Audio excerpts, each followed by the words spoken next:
Hello friends, welcome to the new episode of my channel. I Prince. তো আজকে একটা বড় অ্যানাউন্সমেন্ট এসেছে হইচই বাংলাদেশের তরফ থেকে।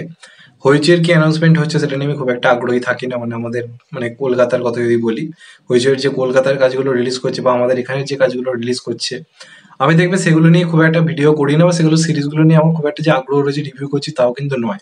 এই রিসেন্ট একটা রিলিজ করেছে লজ্জা, আমার দেখার ইন্টারেস্টই হয়নি। সেই একই প্যান প্যানানি গল্প হবে, একই জিনিস দেখানো হবে, যে কারণে আমার সত্যি ইন্টারেস্ট চলে গেছে। আর একেন বাবু বলি, গোড়া বলি, সেগুলো আর দেখতে ভালো লাগে না, কারণ এই এক জিনিস দেখে দেখে না চোখ নাক কান সব পচে গেছে। কিন্তু যখনই হইচই বাংলাদেশের কাজ আসে, একটা নতুন মনে একটা আশার সঞ্চার হয়, এবং আমি সেই সিরিজগুলো দেখি। আশফাক নিপুণের কাজ হোক বা বাকি যাদের কাজ আসে, আমি যতটা পারি দেখার চেষ্টা করি। আগের বছরও দেখেছি, তার আগের বছরও দেখেছি, কারণ বাংলাদেশের কাজগুলো নতুনত্ব কিছু কন্টেন্ট আমাদেরকে দেয় এবং আমাদেরকে বোঝাবার চেষ্টা করে যে তাদের যে ট্যালেন্টটা রয়েছে আমাদের এখানে সেই পরিচালকদের বা নতুন সিরিজ বানানোর অন্যরকম কিছু করার চেষ্টা, সেটার অভাব রয়েছে। কিন্তু যখনই যখনই হইচই বাংলাদেশ এসছে, এখানকার দর্শক জেগে উঠেছে এবং হইচইয়ের কাজ কিন্তু রমরমিয়ে দেখেছে। তো এবার শুধু হইচইয়ের কাজই ফিরছে না, বাঘা বাঘা সব অভিনেতা অভিনেত্রীরাও ফিরছে আমাদের পছন্দের।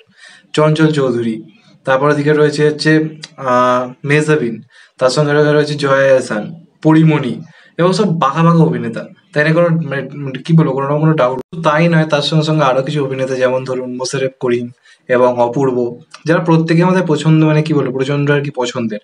তো এরকম অভিনেতা অভিনেত্রীরা ফিরছে, এবং তার সঙ্গে সঙ্গে ডাইরেক্টররাও কিন্তু দুর্দান্ত দুর্দান্ত কিছু রয়েছে। সিহাব সাইন রয়েছে, তার সঙ্গে সঙ্গে রয়েছে হচ্ছে আশফাক নিপুণ, এবং সব থেকে বড় নাম হচ্ছে ভিকি জায়েদ।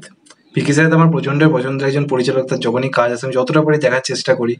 পুনর্জন্ম থেকে আমরা প্রত্যেকে ভিকি জায়েদের ফ্যান, তার কাজের ফ্যান। তার কাজ মানে কিছু না কিছু টার্ন অ্যান্ড টুইস্ট থাকবে গল্পের মধ্যে। তো এবার হইচইতে ভিকি জায়েদ কিন্তু একটা শুধু কাজ নয়, দুখানা কিন্তু কাজ আনতে চলেছে। এটা একটা খুবই একটা চমক দেওয়া ব্যাপার। তার মধ্যে একটা মেহজাবিনের সঙ্গে, একটা হচ্ছে চঞ্চল চৌধুরীর সঙ্গে।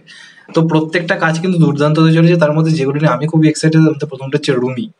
এটাতে চঞ্চল চৌধুরী অভিনয় করছে একজন ব্লাইন্ড ডিটেকটিভের চরিত্রে, এবং পরিচালনা কে করছে ভিকি জায়েদ। জাস্ট কম্বিনেশনটা ভাবো, ভিকি জায়েদ পরিচালক, চঞ্চল চৌধুরী অভিনেতা, এবং তার সঙ্গে সঙ্গে একজন ব্লাইন্ড ডিটেকটিভ। কনসেপ্টটা শুনেই কি বলবো, গায়ে কাটা দিচ্ছে। এবং তার সঙ্গে সঙ্গে যে লুকটা আজকে সামনে এসেছে চঞ্চল চৌধুরীর, এরকম একটা গ্লাস পরে দাঁড়িয়ে রয়েছে, দারুণ লাগছে। একটা অসাধারণ পারফরমেন্স, অসাধারণ ডাইরেকশন, অসাধারণ স্টোরি দেখতে পাবো। ট্রেলার টিজারের দরকার নেই, অ্যানাউন্সমেন্ট শুনেই দেখতে ইচ্ছা করছে। এটাকে বলে অ্যানাউন্সমেন্ট। এটা গেল। তারপর আমরা যদি দেখি আশফাক নিপুণের পরিচালনায় আমরা হচ্ছে দেখতে পাবো জয়া হাসানকে, এবং ওটার নাম দেওয়া হয়েছে জিম্মা। এবং ওখানে আমরা অনেক টাকার নোট ঝরে পড়ছে এরকম একটা জিনিস দেখতে পাচ্ছি। তো কিছু একটা স্ক্যাম ট্যাম নিয়ে হতে পারে, আমি সিওর বলতে পারছি না। ওটাও কিন্তু একটা ভালো গল্প হবে আই থিঙ্ক, মনে হচ্ছে দেখে। এবার দেখা যাক ফাইনালি কেমন হয়। এছাড়া আমরা যদি দেখি, তারপর মেহজাবিনের একটা কাজ আসছে মিথ্যাবাদী বলে, ওটা ভিকি জায়েদ ডাইরেক্ট করছে। কোনো একটা কিছু মিথ্যে বলা টলা নিয়ে কিছু একটা হবে, এটা বোঝা যাচ্ছে। সেই অ্যানাউন্সমেন্টটাও বেশ ভালো লেগেছে। তারপর পরিমণির একটা কাজ আসতে চলেছে, সেটাও বেশ ইন্টারেস্টিং লাগলো। এবং তার সঙ্গে সঙ্গে এটা বড় চমক হচ্ছে, অপূর্বর যে সিরিজটা এটা এসেছিল, সেটার কিন্তু সেকেন্ড পার্ট আসতে চলেছে। তার গল্প এবার আমরা এই পুলিশটার আর কি গল্প, ওসিটার আর কি গল্প আর কি এবার জানতে পারবো। তো তার গল্পটা ইন্টারেস্টিং, সেটা আমাদের জানা দরকার ছিল। আগেরবার দেখার সময় হিন্টসটা ছিল যে তার গল্প এবার আমরা জানতে পারবো। তো অপূর্ব তো দুর্দান্ত পারফরমেন্স ওটাতে দিয়েছিল, এবং ওই চরিত্রটা আমাদের খুব পছন্দ হয়েছিল। তো এটা আশা করছি দুর্দান্ত কিছু একটা হবে, কারণ প্রথম পার্টটা আমার দারুণ লেগেছিল।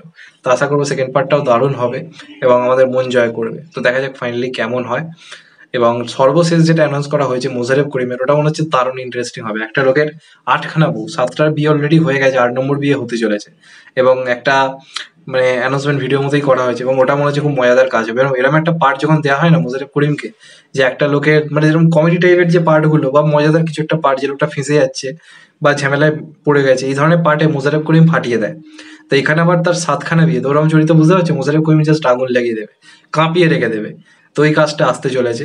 তো এই 6টা যে অ্যানাউন্সমেন্ট হয়েছে, 6টাই কিন্তু দেখার ইন্টারেস্ট কাজ করছে। তার মধ্যে আমায় যদি জিজ্ঞাসা করেন আমি কোনটা নিয়ে সবচেয়ে বেশি এক্সাইটেড, অবশ্যই রুমি।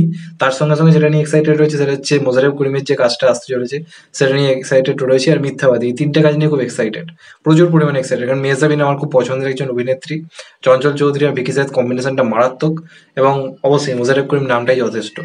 তো যাই হোক, এই যে অ্যানাউন্সমেন্ট গুলো হয়েছে এটা দুর্দান্ত, এবং আশা করবো হইচই বাংলাদেশ আবার কাঁপাতে আসছে। আমাদের এখানে জানি না কবে ভালো ভালো কাজ আসবে। এখানে তো সেই লজ্জা শরম এইসবই আসছে, কিন্তু ওখান থেকে সত্যি কথা ভালো কিছু ট্রাই করা হচ্ছে, এবং এরকম ভালো কাজই আসা দরকার। তো দেখা যাক কেমন হয়। তোমাদের কেমন লাগলো অ্যানাউন্সমেন্ট গুলো কমেন্ট করে অবশ্যই জানাও। আর তোমরা এইগুলোর মধ্যে কোনটা নিয়ে সবচেয়ে এক্সাইটেড কমেন্ট করে জানাও।